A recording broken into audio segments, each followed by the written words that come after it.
Saludos amigos y amigas, bienvenidos a Punto de Vista, un nuevo punto de vista, dándole gracias a Dios Todopoderoso por darnos por vida y salud física y espiritual. Y saludos a todos ustedes, donde quiera que se encuentren, en Cabima, de donde sale este programa, en cualquier parte de Venezuela o del mundo, a través del maravilloso mundo de las redes sociales. Prensa Pedro Duarte, nuestro canal en YouTube, y allí aparece pues lo que es el link para efecto de suscribirse y darle me gusta, no se olvide darle me gusta. Hemos estado haciendo una serie de programas extraordinarios y le hemos dedicado un tiempo bastante importante a diferentes ramas de la medicina. Hoy tengo una que es fascinante, una rama de la medicina que creo que es importantísimo, sobre todo siempre, pero sobre todo en estos tiempos abordarla, y es la psiquiatría. Hoy vamos a estar hablando con el doctor Nerio Soto, extraordinario médico, por supuesto médico, cirujano, internista, médico psiquiatra, quien es especialista en psicoterapia en niños, niñas y adolescentes, jefe de salud mental del Hospital Pedro García Clara en Ciudad Ojeda, municipio de Lagunilla, diplomado en medicina legal y forense de la Universidad del Zulia. Pues con el doctor Nerio vamos a estar abordando un tema importante, la salud mental. Tenemos pues un mundo convulsionado, el mundo entero convulsionado, muy agitado, pues una pospandemia bastante fuerte. Tuvimos la pandemia, luego tenemos la pospandemia, tenemos una realidad, por supuesto, también como país, como parte del mundo que somos, también en nuestra patria Venezuela, y hace falta indudablemente hablar de lo que es la salud mental. Vamos antes de comenzar, bueno, por acá tenemos unos textos, hablaba yo con el doctor ya para darle la palabra ahorita y ya le doy la bienvenida nuevamente. Consideraciones en torno a la psicosis y otros ensayos, de Juan Miguel Soto Cede. Biblia y Parapsicología, este es un sacerdote jesuita, psiquiatra también, José María Pilón. Y La presencia ignorada de Dios, psicoterapia y religión, de Víctor Frank, por cierto, que estuvo en los campos nazis, ¿no? Psiquiatra, neurólogo y aparte de eso filósofo. Bienvenido mi doctor, amigo Nerio y psiquiatra, pues ya lo dije, y al programa Punto de Vista, su programa, y bueno, ojalá sea de ayuda para todos ustedes, para que hablemos, doctor, de lo que es por supuesto la salud mental que tanta falta hace en estos tiempos. Bienvenido, doctor. Bueno, Pedro, agradecido por la invitación. La verdad que es un tema de gran importancia, de moda, y quizás en los últimos tiempos, ¿no? Durante la pandemia y pospandemia, es un tema que siempre va a estar en boga y que debe ameritar la atención oportuna, porque las morbilidades o las complicaciones que por supuesto lleva al deterioro de la salud mental cada día son más. Tenemos que empezar con lo que es salud mental. Sí, ¿no? claro. Según la Organización Mundial de la Salud mental es el equilibrio físico, mental, que permite al individuo dar frente a las adversidades de la vida, ¿no? Es con la relación de adaptación que permite al individuo el poder pensar, el poder actuar y el poder responder emocionalmente de manera adaptativa, ¿no? Y que contribuye al individuo, una vez que tenga una salud mental, a dar una contribución a la sociedad. Eso se define como salud mental. Exacto. Sí, es un tema, por supuesto, como lo acaba de decir, que cada día se da o se habla más de él por el auge, por las situaciones que hemos vivido en los últimos tiempos, ¿no? Y que sin lugar a dudas esto va a trascender, ha trascendido y va a seguir trascendiendo en el tiempo por las diferentes dificultades que está atravesando el mundo y por supuesto Venezuela. Doctor, hay algo interesante en el ser humano, pues todos los órganos son importantes, pero si hay algo importante es el cerebro, ¿no? Y es precisamente lo que tenemos que tratar de tener en armonía, ¿no? Y usted lo decía, o sea, ya usted está dando, por decirlo de alguna manera, el concepto de lo que es la salud mental, ¿no? Hay muchos tabú, o sea, por lo menos en Venezuela, en Latinoamérica, ¿no? Quizás en Europa y países como Estados Unidos no existe ese tabú, son las consultas más utilizadas. Con respecto al tema del médico psiquiatra, incluso el psicólogo, ¿qué dice usted con respecto a esto y qué tanto se ha ido venciendo ese tabú o todavía seguimos con ese tabú en cuanto a lo que es ese miedo, creyendo de que es que ya la persona perdió el control o que ya está, como dicen por ahí en criollo, sin razón, está loco?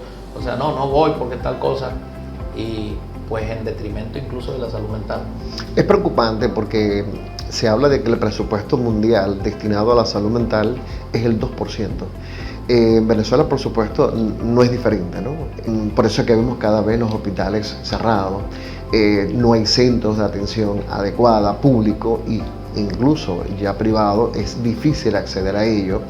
El prejuicio siempre existe, pero tenemos una realidad. Cada día vemos más pacientes con enfermedad mental. Las enfermedades mentales y junto con el cáncer van a ser considerados hoy y siempre las enfermedades del siglo, ¿no? Pero no es mentira que a pesar del tabú y de los prejuicios que pueden existir con respecto a las enfermedades mentales, cada día hay más pacientes con enfermedades mentales. Repito, lamentablemente el presupuesto es muy escaso y por eso que vemos los pacientes que lamentablemente muchos que necesitan ser ingresados son pacientes que obviamente tenemos que atenderlos desde su casa, utilizando medidas rústicas incluso, como amarres, para de contar, bajo el temor incluso de los familiares, porque no están acostumbrados a ver un hijo de repente atado de manos y de pies, a tener que utilizar una dosis para poder dormirlo, porque el sueño es el que generalmente recupera al paciente. Es difícil, ¿no? Antes teníamos el hospital psiquiátrico de Maracaibo, que era el hospital piloto. Sí, claro. Hoy en día son 12 camas, de las cuales 5 para pacientes obviamente penales que están ingresados por juicio, X o Y, y son 7 camas que es lo que hay disponible. El hospital de Cabima, como te acaba de comentar, que es el único hospital de Venezuela que tiene un servicio de psiquiatría dentro del hospital, tiene muchos años cerrados y no hay psiquiatra incluso que pueda dar atención a los pacientes que por supuesto buscan ayuda. El hospital Pedro García Clara, que funcionaba muy bien el servicio de salud mental también, debido a la crisis en pandemia, por supuesto todo eso bajó y por supuesto los casos que se ven allí, bueno, en las condiciones peores que podemos observar, cada día son más detrimento, ¿no? Y eso por supuesto la infraestructura no te permite dar calidad de atención a los pacientes que van a consulta. Ahí en ese caso, doctor, y es lamentable, ¿no? Pues es una realidad, eso no lo podemos negar. Y por ejemplo el caso del Hospital General de Cabima, pues uno lo conoce bastante bien, sobre todo lo que es ese piso referente pues, a lo que es, o que tiene que ver con los pacientes, en este caso con problemas mentales. Sin embargo, doctor, hay herramientas ya por parte de ustedes que son los especialistas pues, para ello, que pueden venir, prever en todo caso pues, o evitar llegar a estados graves, que es lo que se busca precisamente en el marco de la salud mental, ¿no? Pues ahorita, ¿cuáles son, doctor, esas enfermedades que están, diríamos nosotros ahorita como más fuertes, ¿no? Desde el punto de qué hacer para efecto de poder evitar llegar a esos estados y sobre todo llegar a un estado que ya sea incluso, como diría yo desde mi perspectiva clásica, que desahuciado en un momento determinado desde el punto de vista psiquiátrico? Bueno, te voy a responder primero la segunda y después la primera, ¿no? Para que se dé una enfermedad mental tienen que haber factores, una predisposición genética, ¿no? Pero también existe lo que llama uno una susceptibilidad genética. Por ejemplo, si yo tengo antecedentes genéticos familiares con algún tipo de enfermedad, ¿ok? No puede ser que yo tenga también una susceptibilidad. Tengo la predisposición, pero no la susceptibilidad genética. Entonces, ¿qué pasa? Hay factores que uno puede modificar o uno puede cambiar para no padecer algún tipo de trastorno mental, pero hay factores que escapan de nuestro control para llegar a padecer algún tipo de trastorno mental.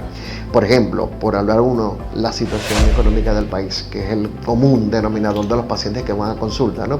Pacientes que de repente no se alimentan bien, pacientes que incluso no tienen para tratamiento médico, pacientes que debido, por ejemplo, al aumento del dólar, el producto de 40 pasó a 60, el otro día pasó a 70, el otro día pasó a 80, donde de repente alguien cae enfermo y de repente no tiene para costear los medicamentos o una hospitalización. Son factores que sin lugar a dudas conlleva a un paciente, aún teniendo muchos factores protectores de salud mental, a padecer algún tipo de enfermedad mental. Los más comunes, por supuesto, sigue siendo la depresión y la ansiedad. Lo más grave, por supuesto, es el suicidio. De hecho, la Organización Mundial de la Salud declara el Día del Suicidio como un día debido al que cada 4 segundos se suicida alguien en el mundo. O sea, esto es grave, ¿no? Y quien mayoritariamente se está suicidando son los pacientes jóvenes, aunado a, por supuesto, a ciertas comorbilidades como el consumo de droga.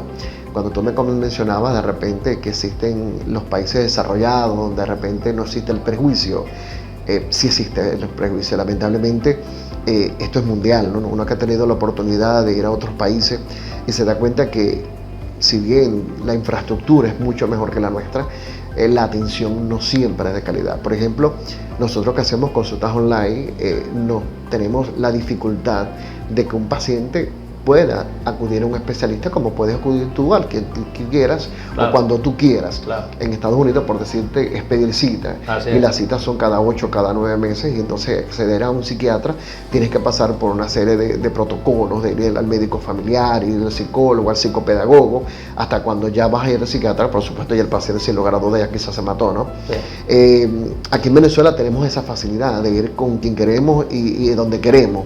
Pero por supuesto tenemos otro tipo de limitante, el costo de la consulta, que a veces de repente, a pesar de que uno la mantiene de manera cómoda y accesible al paciente, entonces está el tema de poder acceder al medicamento, y que generalmente el paciente de psiquiatría, cuando son casos de psicosis que son más graves, generalmente son más la cantidad de medicamentos y más dosis de medicamentos que conllevan a tener más acceso al dinero que no lo tienen los pacientes, ¿no? La dificultad incluso de repente de acceder a ello. Por supuesto, los trastornos de ansiedad, el ataque de pánico es uno de los motivos más frecuentes de consulta, motivos de consulta en nuestras clínicas, hospitales. El estrés postraumático también, víctimas de los atracos, de las extorsiones, el trastorno de la ansiedad generalizada, que es un cuadro caracterizado por un nivel de angustia constante debido a las múltiples preocupaciones, ¿me entiendes? Repito, si bien nosotros tenemos factores protectores de salud mental, como la capacidad de comunicación, la capacidad de, por supuesto, de convivencia con los demás, la capacidad de catarsis, de poder entablar conversaciones con el uno y con el otro, de expresar nuestros sentimientos, nuestros pesares, la capacidad de la búsqueda de Dios como un recurso valioso, importante, la capacidad de buscar, por supuesto, la ayuda profesional. Muchas veces nosotros reflejamos y podemos, nadie es invulnerable a padecer de algún tipo de trastorno mental, y esa es una cosa muy importante, ¿no? La gente siempre minimiza a la persona que padece algún trastorno mental y pon de tu parte, es el lema, como si es una condición que dependiera de tu poder, ¿no? Yo quiero enfermarme y yo no quiero enfermarme, y como yo se lo digo a los pacientes, hay que padecer de esto para saber lo feo que se siente, y que nadie está excepto, obviamente, de padecer en algún momento de la vida de un trastorno de ansiedad, de un trastorno depresivo, incluso de un trastorno psicótico. Una crisis de pánico. Doctor, hay una realidad en el mundo, el antes y el después del COVID, ¿no? Aunque todavía está, pero los trastornos que ha dejado a nivel psicológico son tremendos. Por supuesto. Tremendo. Hablemos un poquitico de eso, doctor, porque hay gente que está curada, incluso los índices de análisis de exámenes de sangre, los indicadores IgG, me indican que ya pasó, todas esas cosas, pero de acá no se le sale de la cabeza y de ahí vienen 20.000 cosas. Sí, una de las pandemias que obviamente apareció cuando apareció la pandemia del COVID era la infodemia, ¿no? El exceso de información. Esto quizás enfermó mucho más a la gente, ¿no? Y no es mentira, la gente, por supuesto, se sometió a vivir encerrado, ¿no? A vivir pegado a una computadora, que eso generó otro problema más, a que los hijos obviamente ya no quieren ir al colegio, sino estar pegado a una computadora, y la computadora fue su, entre comillas, su mejor aliado, y repito, hoy es considerado como un problema mucho más mayor de lo que pensábamos, ¿no? Someterse, por supuesto, a estar encerrado en una casa durante 1 o 2 años no fue tarea fácil, ¿no? Por supuesto, separaciones de matrimonio, los ataques de pánico con trastornos de ansiedad, por supuesto, también aparecieron y se repuntaron mucho más. Las adicciones a las drogas, a marihuana, cocaína, era mucho motivo de consulta. El uso de videojuegos. Yo tuve la oportunidad de ver en un día 3 casos. Estaba la famosa granjita, ¿okay? 3 pacientes que no dormían para poderse mantener, y los 3 hicieron psicosis, ¿okay? Por no poder dormir. gracias a Dios los trajes también. La depresión, por supuesto, aumentó, el no tener el ingreso suficiente, ¿okay? Ante una economía, por supuesto, en declive, ¿no? Y obviamente, como tú lo decías, si bien la gente se relajó, entre comillas, por supuesto, el temor existe, ¿no? Porque siempre la información amarillista existe. Sí, es verdad, yo estoy consciente de que el COVID está, quizás no con el repunte que él estuvo, que nos llevó a todos, repito, a estar encerrados, pero la gente vive muy temerosa. ¿Por qué? Porque convivir con el COVID no fue nada fácil. Claro. O sea, yo tuve la oportunidad, como te comenté, de ver morir, bueno, de ver morir no, de tener que haber muerto 4 primos, ¿no? Donde uno no podía despedirse de los seres queridos. Entonces, el duelo se complicaba mucho más, porque se te moría alguien y tú no podías despedirlo, tú no podías abrazarlo, tenías que enterrarlo y tenías que estar a X metros de distancia, ¿no? Y eso fue difícil, no había el velorio común, no había los rituales que generalmente uno acostumbraba ante la muerte de un ser querido, y eso por supuesto generaba mucho dolor, mucho sufrimiento, aunado al desgaste económico, físico y mental que era tener un paciente con COVID. Por supuesto, repito, si veo que cuando hacen ciertos tipos de actividades sociales, por supuesto la gente sale porque la gente está desesperada, la gente vive mucho tiempo encerrada, pero siempre hay gente que tiene su recelo y tiene su temor, porque el hecho de haber tenido un familiar que murió por esta enfermedad te marcó de una u otra manera. Así es, doctor. Doctor, usted pero mucho. Yo también, lamentablemente, pues, viví esa experiencia.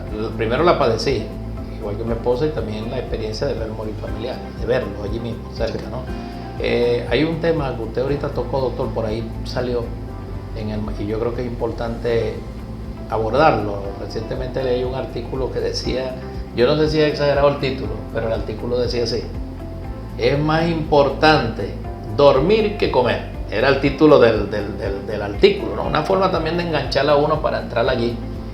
Pero ya sí lo traigo acá, con usted como psiquiatra. ¿Qué tan importante, doctor, es el sueño, el buen sueño? Bueno, al respecto de lo que tiene que ver con esa salud mental. Esa es una frase que no es mía, pero yo la digo.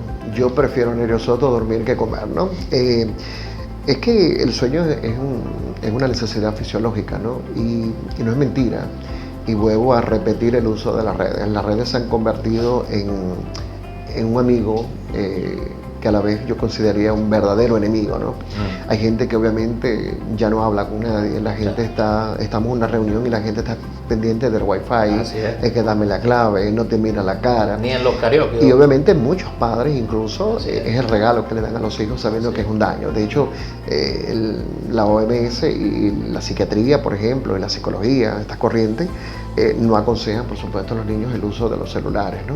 Hasta cierta edad, porque los beneficios son pocos, muy pocos. Ya el muchacho no estudia, ya el muchacho, por supuesto, copia y pega, y eso ha existido por mucho tiempo, ¿no? No eran nuestros tiempos donde teníamos que leer libros y hacer resúmenes.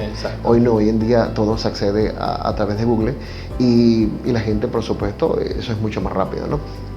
Por supuesto, con respecto a tu pregunta, esto es un problema grave. La gente no tiene ni idea del concepto de lo que es dormir. La gente entiende por dormir cerrar los ojos.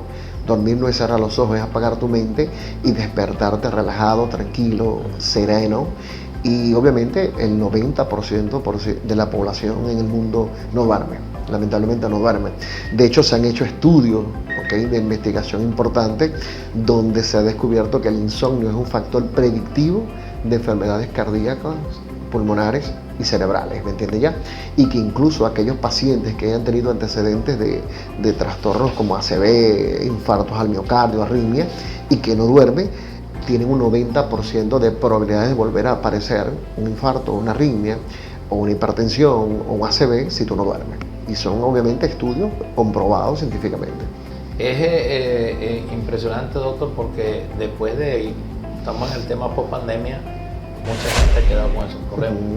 Terrible, ¿no? Incluso he hablado con gente que, no digo los cargos ni los títulos por razones obvias, pero que de repente cualquiera puede creer que son como inmutables, que son como de hierro, Y uno se queda asombrado cuando conversando con uno le dicen, chicos, que no puedo dormir ahora. Claro. Ahora quedé mirando que veo el techo y no hay qué hacer y la cuestión, etcétera. Todo eso entra dentro de lo que es el tema de salud mental. Claro, por supuesto. El tema de alimentación, doctor. Por supuesto, mucha gente se alimenta mal por el factor económico que hemos hablado, pero personas que, por ejemplo, que te digo yo, y vuelvo a insistir en las redes, hay personas que ahorita, todo el mundo va hacia allá, no hacia las redes, se acuestan 2, 3, 4 de la mañana, se levantan 3, 4 de la tarde, pierden el desayuno, pierden el almuerzo, entonces almuerzan, cenan, desayunan completo, pero no es mentira, la población se está alimentando mal, ¿me entiendes ya? No come las proteínas necesarias, ni los carbohidratos, ni los lípidos. La gente le gusta comer, por ejemplo, nosotros prohibimos mucho en los pacientes con trastornos de ansiedad e insomnio el uso de los refrescos, el uso del alcohol, el uso del cigarro, las comidas copiosas en grasas, que obviamente es lo que tú ves como purula, ¿no? Sí. En las calles. Pero, repito, la gente a veces no le da prioridad a lo que es la salud mental, ¿me entiendes ya? Ese es un problema serio. Yo creo, doctor, que es importante sobre todo para los padres, ¿no? Porque en los tiempos nuestros, bueno, ya a tal hora acostarse y era acostarse. Así es. Y una de las cosas que recomiendan también ustedes los médicos es el hecho de que incluso los televisores y esas cosas, si es posible, no estén dentro de los cuartos para uno poder dormir y después de ciertas horas no utilizar la tablet ni teléfonos para que el cerebro empiece a descansar. Ahora no. Ahora muchachitos pues ya de 9, 10 años y hasta de menos edad ven cualquier cosa, cualquier hora. Sí, pues, incluso fíjate que nosotros hemos tenido casos de muchachos pequeños en etapa de adolescente y preadolescente, donde obviamente tienen relaciones virtuales con personas incluso hasta desconocidas. He tenido casos de adolescentes teniendo relaciones con personas de 40, 50 años, ¿me entiendes? Que han citado incluso para establecer algún tipo de relación amorosa y es grave, ¿no? Es grave. Hoy un día un padre de repente prefiere regalarle una tablet o un celular a un niño para tenerlo tranquilo y de repente ya estar entre comillas tranquilo sin saber los efectos negativos que esto puede traer. Doctor, y se están viendo fenómenos increíbles, sobre todo con videojuegos y cosas de esas también a nivel de lo que es el tema de estos sistemas electrónicos y computarizados que están llevando hasta el suicidio a niños, ¿no? Claro, porque... O sea, los juegos que los colocan en un momento determinado en una encrucijada donde ahora viene esto, eres capaz. O sea, todo eso es un tema. Y fíjate que incluso, ¿no? Uno cuando de repente ve las redes, uno ve cosas, ¿no? La prostitución masculina, sí, es uno de los fenómenos que estamos viendo ahorita, ¿no? Ayer estaba viendo un documental sobre la prostitución masculina en Cuba, ¿no? Y no es en Cuba, en Venezuela también está existiendo. Claro que sí. Claro. De repente tú te metes por las redes y ves la prostitución y promoción de la prostitución de la gente, ¿no? Y mantener ese estándar de belleza. A veces vemos los gimnasios full de gente, ¿no? Y de repente muchachos pequeños, jóvenes, de repente inyectándose anabolizantes, inyectándose testosterona de caballo. Yo he tenido pacientes que en su época han muerto, ¿no? Por el uso de esos tipos de medicamentos. Pero la gente busca idealizar a la persona que es en las redes, ¿no? Porque en las redes te empujan y te conllevan a ello, ¿no?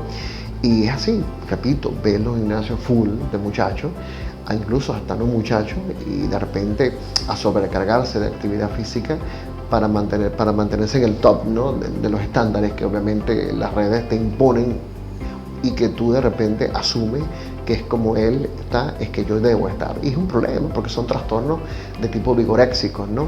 Pacientes que tienen mucha dismorfia corporal, ¿no? Y que hay que revisar esto a profundidad, porque generalmente también hicimos una investigación sobre el uso sobre el trastorno de la vigorexia, ¿no? La ganancia de músculo, que generalmente tú lo ves como el boom en los gimnasios, ¿no? Y detrás de ello hay problemas de autoestima, hay problemas de dismorfia corporal, que es no aceptarse, ¿no? Y de ver de repente un detalle de tu cuerpo, lo ves de manera exagerada y se somete incluso a las cirugías estéticas, que ese es otro problema que vemos ahorita, ¿no?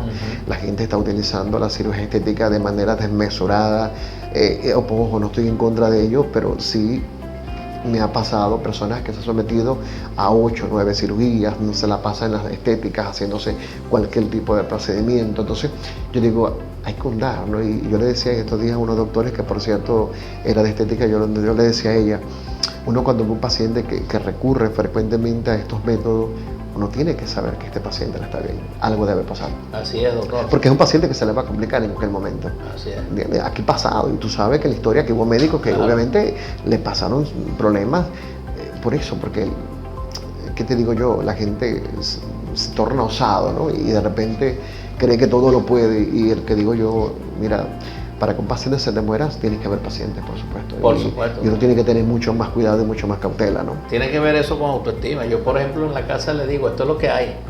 Así de sencillo. Así de sencillo. Así de sencillo. Y de repente, repito, no estoy en contra de la cirugía estética, no estoy en contra de utilizar un procedimiento X, pero hay que cuidarse, ¿no? Y saber cuáles son tus límites. Y el médico está en la obligación de no es lo que el paciente quiere, es de lo que tú puedes como médico ofrecerle. Hay que ser ético, doctor. Sí. Hay que ser ético. Ya es un tema de ética. Sí, es un tema de ética. A veces, claro, hay cosas que se están viendo cosas ahorita en el mundo terribles, ¿no? Que uno, por razones obvias, son temas incluso éticos, incluso de moral fuerte, que uno trata de evitar, pues es un tema muy delicado. Sí, bastante complejo, fuerte, pero incluso hasta se están viendo ya organizaciones pro pedofílicas, pro etcétera, pro incluso LTBG, el tema, por ejemplo, de las relaciones, la zoofilia, legalizando la zoofilia, es terrible. Sí. Es una situación, pues todo esto tiene que ver con la salud mental. Ahora, lo fuerte de todo eso es que todas esas cosas están llegando como que si no pasara nada a través de un simple porque celular. Estamos romantizando todo. ¿Me entiendes ya? Donde un niño de repente, hoy en día, de 12 años ya se puede decir que le gustan las mujeres y los hombres, y eso es normal. Donde de repente vimos la artista esta Karina, donde su hijo fue hembra y él desde pequeño ya lo sometió a tratamiento para ser una mujer, ¿no? Hombre, entonces yo digo, son cosas que de repente no es que uno esté desactualizado, ¿no? Ni vaya en contra de ello, yo respeto cada creencia, ¿no? Pero a veces son cosas que a uno le cuesta digerir, ¿no? Porque están fuera de las creencias y de los valores que uno obviamente tiene, ¿no? Pero, repito, tú te metes por las redes y puedes descubrir allí de todo, ¿no? El tema de las redes, doctor, Dios mío, de verdad que esto es como para hacer 20.000 programas desde el punto de vista, ojo, no somos quien para jugar, por supuesto. Pero simplemente esta es la realidad, pues son realidades y hay cosas, doctor, que no podemos ir en contra de lo que es lo natural, la naturaleza. Sí. La naturaleza. Cuando el hombre quiere ir en contra de la naturaleza, donde salen los Frankenstein, sí, ¿no? Sí. Y eso es terrible, es lamentable. Y está pasando. Sí. Está pasando. Entonces ya leí yo un fenómeno por allá, no sé si en Canadá, pues un fenómeno desde el punto de vista jurídico, donde legalizan a un señor que dice de 55 años, que él dice que es una niña de 5 años. Sí. Todo esto, doctor, en el marco, por supuesto, de lo que vamos a entrar ya en estos minutos finales a tips, porque estamos hablando, todo esto daña, perjudica lo que es una salud mental. Por supuesto. Tip, doctor, de parte de usted para efecto de poder tener en medio de todas estas dificultades una relativa tranquilidad o salud mental, o una plena salud mental. Sí, yo sé que obviamente mucha gente dirá que no es fácil, ¿no? Por los tiempos en que estamos viviendo. Sin embargo, es importante, uno, estar atento a lo que el cuerpo habla, ¿no? ¿Okay? Eso es una de las cosas que yo siempre le digo a los pacientes. Cuando tú ves que no puedes dormir bien, cuando tú sientes sensaciones desagradables como ansiedad, intranquilidad, desespero, cuando sientas que de repente estás triste, que sientes ganas de llorar, que a veces tienes motivos o no los tienes, hay que buscar ayuda profesional lo más rápido posible y obviamente atender tu cerebro, que es el órgano más importante que uno tiene, ¿no? Por supuesto, hay medidas que van mucho más allá, la actividad física, que es una de las recomendaciones que uno siempre envía, ¿no? La alimentación sana. Otra de las cosas importantes, aislarse un poco de las redes, que considero uno de los problemas graves que hoy en día tenemos. Otra de las cosas también importantes, y creo que es la primera, es la búsqueda espiritual, ¿no? Que como te lo he dicho al principio, ¿no? Siempre he dicho que bajo el contexto de lo que es cualquier tipo de enfermedad, siempre hay un componente emocional y espiritual, que digo, que hay que buscar de fondo, ¿no? Ya a veces hay personas que de manera fanática buscan de Dios y solapan, ¿no? Todo lo que tienen y evaden y reprimen esa serie de emociones que tienen, y por supuesto el paciente cuando llega a la consulta por supuesto llega a complicarse. Escuchar a la persona que obviamente padece de cualquier trastorno, escucharlo como padre, escucharlo como amigo, orientarlo, ayudarlo para que por supuesto no se complique y no llegue por supuesto al suicidio, porque el suicidio existe, ¿no? Como lo decía ahorita, cada 4 segundos se está suicidando alguien en el mundo y lamentablemente fundamentalmente la población joven es la que se está yendo, pendiente de las drogas, que es un mecanismo que obviamente está utilizando mucho la juventud como para anestesiarse, igual que el alcohol, y tratar de ocultar lo que tiene reprimido, llámese depresión, llámese ansiedad. Y por supuesto, repito, estar atento y tener un buen oído para escuchar a toda aquella persona, de no decir, pon de tu parte, tú no tienes derecho a sentir esto, tú eres muy joven, porque de repente, ¿para qué y por qué razón? No. Las enfermedades mentales, repito, sí existen y no discriminan ni edad, ni sexo, ni color, ni profesión, ni estatus social. Doctor, cerramos con esto.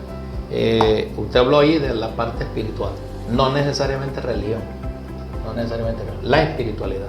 ¿no? Este libro precisamente en principio hace una crítica al psicoanálisis, luego a la parte existencial, y luego habla de lo que ella propiamente, pues el tema del inconsciente espiritual, etc.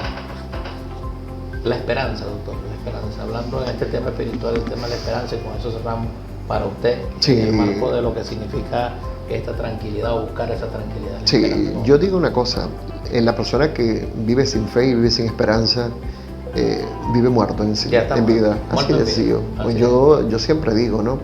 De que las cosas están difíciles, sí están difíciles, de que es más difícil acceder a un hospital, a una clínica, a una consulta, a un medicamento. Siempre hay que tener la fe y la esperanza ligadas, unidas una de la otra, para poder seguir adelante, por supuesto, ¿no? Porque debe ser triste, ¿no? Cuando uno no tiene dentro de uno algo que te motive, o algo que te diga, esto va a cambiar, esto va a traer cosas buenas, esto siempre se puede lograr, esto siempre hay que trabajar en función de esto, de la esperanza con la fe, siempre. Bueno, agradecido de verdad con el doctor Nerio, médico psiquiatra, por supuesto, y todo lo que ya dije en principio en su presentación, dentro de las especialidades pues, que tiene ya desde el punto de vista de lo que es el manejo de lo que es nada más y nada menos pues, que la mente, ¿no? Y hablamos de la salud mental. Yo quiero decir algo que decía el padre Ignacio Larrañaga, un psicólogo, un místico de la iglesia, por cierto. Decía él en uno de sus libros, El sufrimiento de la paz, la peor desdicha de un ser humano es llegar al último día de su vida y decir, no viví. Es decir, tenemos que vivir. Y yo te digo una cosa para terminar, sin salud mental no hay salud. Así es. Bueno, agradecido, doctor. Muchas gracias. Y nos veremos en otro punto de vista. Dios lo cuida. Muchas gracias.